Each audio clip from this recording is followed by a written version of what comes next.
والفجر كان مشهودا ومن الليل فتهجد به نافلة لك عسى أن يبعثك ربك مقاما محمودا وقل رب أدخلني مدخل صدق وأخرجني مخرج صدق واجعلني من لدنك سلطانا نصيرا وقل جاء الحق وزهق الباطل إن الباطل كان زهوقا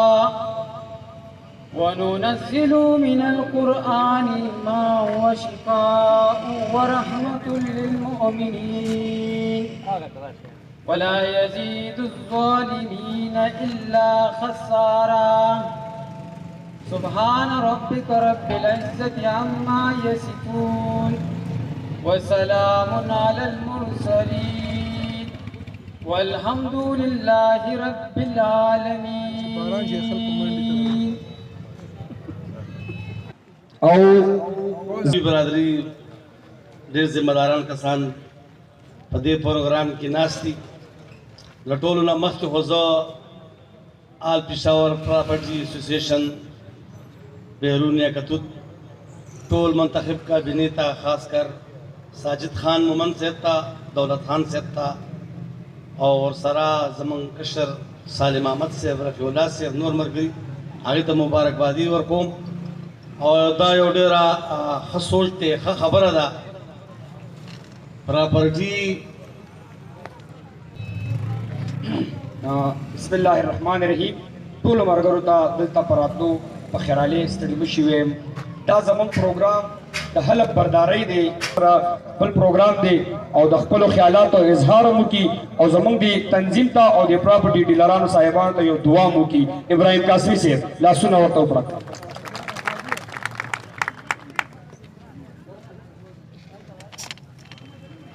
نحمده ونصلي ونسلم على رسوله الكريم وخاتم النبيين وعلى آله وأزواجه وأصحابه وأتباعه أجمعين. زمان انتہائی محترم معزز آل پشاور پراپرٹی ڈیلرز ایسوسیشن ذمہ داران کارکنان بالخصوص برادر محترم جناب ساجد خان نو منتخب صدر جناب دولت خان صاحب جناب ناظم صاحب صالح صاحب اسٹیج ناس انتہائی محترم معزز جناب نعمان خان حاجی فرید اللہ صاحب نور گڑھ تعداد کے دلتا دے علاقی مشران ذمہ داران موجود تھی. زمان محترم معزز دوستان و رٹول ناول برادر محترم ساجد صاحب تعدادی ٹیم تا مبارکباد پیش کو دعا گو چې الله رب العالمین دې په خپل نیک مقاصدو کې دوی ټولو ملګرو ته کامیابي نصیب کړي. یقینا دا نن ډېره د خوشحالۍ خبره ده چې دلته ګڼ تعداد کې ملګري راجمع شول او په متفقه طور باندې بلا مقابله زموږ دا روز منتخب کړو. د ټولو پراپرټي ډیلر ایسوسیشن دوستانو ته خراج تحسین پیش کوم، شکریہ ادا کوم او یقینا چې دا کوم د اتفاق اتحاد منظر پیش کو نو دا مخکې انشاءالله د کامیابۍ ذریعہ به جوړیږي. هر محکمه هر ادارې چې دی د هغې یونین شته دی پراپرټي ډیلر لپاره خو انتهایي ضروري ده ځکه چې په دې کې مسایل ډېر راځي او چې کله دا تنظیم موجود وي د دې تنظیم په ذریعه به هغه مسایل حل کیږي. دې سره سره محترم معزز دوستانو کم مسایل دي هغه مسایل زموږ او ستاسو مخکې دي او کوشش به کوو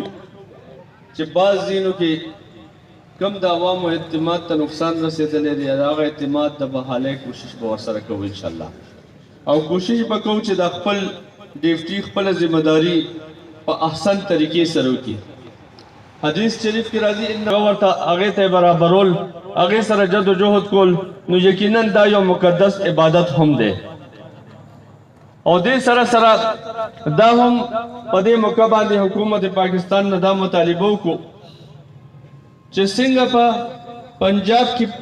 د ټیکس پرسنټ دی او دلته کې 23%، هلته 6%. نو دا حکومت نه دا مطالبه کوو چې دا ظالمانه فیصله دی والي او پښتنو سره همیشه چې کوم بې انصافي کیږي، زیاتیات کیږي، دا هم د هغې یو د تسلسل حصه ده او دې سره یقینا احساس محرومي پیدا کیږي. حکومت پاکستان نه دا مطالبه کوو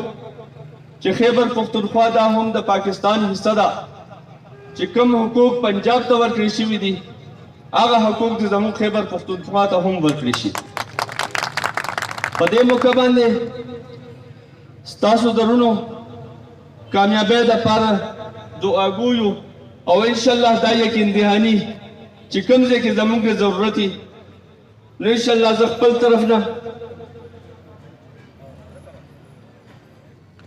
طرف نه او خپل جماعت طرف نه یقین دهاني ورکوم چې انشاءالله هر قسمه خدمت هغې ته به موږ تیار یو. تاسو ټولو ته ډېر مبارک او په دې موقع باندې دلته د محکمه پولیس کوم زمونږ یو انتهایی محترم معزز روز ذیشان خان موجود دی، شعیب اختر صاحب هم موجود دی چې الحمدلله د هغوی کردار مونږ کتلی دی او امید ساتو چې افهام و تفهیم او ورورولۍ کې به انشاءالله د علاقې ټول مسایل حل کیږي. ستاسو د ټولو ډېر شکریه. یو ځل بیا په اخره کې ستاسو د ټولو ډېر مبارک. الله دې خیر او برکت درکړي. د پاکستان حصہ ده نو KPK هم د پاکستان حصہ ده. هلته چې کم سلوک کیږي، کم ټیکس اخیستل کیږي، دا مطالبه ده زموږ جایز چې دلته هم د هغه ټیکس واخیستلی شي. ولې چې هلته 7% دی یا 6% دی او دلته 23% دی، 30% دی، 30% دی.